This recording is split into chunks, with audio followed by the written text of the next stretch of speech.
High everybody, welcome to my YouTube channel Pathak Bari. আজকের ভিডিওর topic হচ্ছে তোমাদের অষ্টম শ্রেণীর বাংলা বিষয়ের 2.3.3 দৈনন্দিন জীবনে প্রমিত ভাষার চর্চা। আজকে আমি এই যে লেসন পাঠের যে 4 নাম্বার কাজ সেটি নিয়ে আলোচনা করবো, যেটি হচ্ছে নিজের কোনো অভিজ্ঞতার বিবরণ।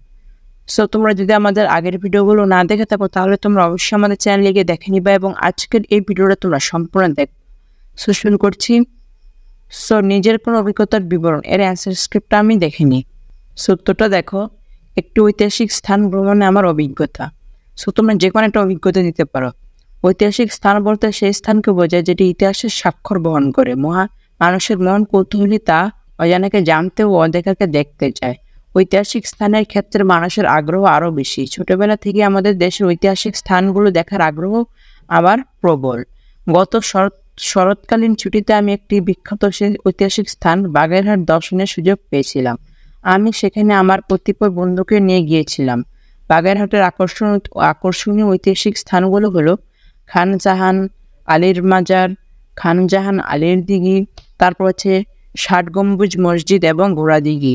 সব কয়টি স্থানেই দেখার সৌভাগ্য আমার হয়েছে।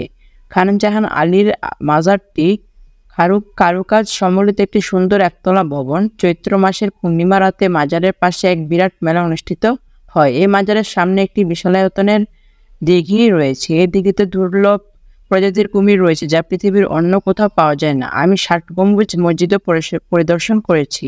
স্থানীয় মানুষের সাথে কথা বলে জানতে পারি মসজিদটি ৬০ গম্বুজ নামে পরিচিত হলো। এই গম্বুজটি ৭৭টি। ধারণা করা হয় খান-ই-জাহান 1500 শতকে এটি নির্মাণ করেন। প্রায় 500 বছর পরও এর স্থাপত্যশৈলী এক অপর বিস্ময়। মুঘল স্থাপত্যের নিদর্শন এই মসজিদটি অনেক সুন্দরভাবে সজ্জিত। এই কারুকার্য যে কাউকে মুগ্ধ করবে। ঘোড়া দিঘিটাও বিশাল। এটি ৬০ গম্বুজ মসজিদের নিকটে অবস্থিত। বাগেরহাট সত্যি একটি ঐতিহাসিক স্থান। আমি বাগেরহাট ত্যাগ করছি, কিন্তু সে স্মৃতি আজও আমার মনে পড়ে।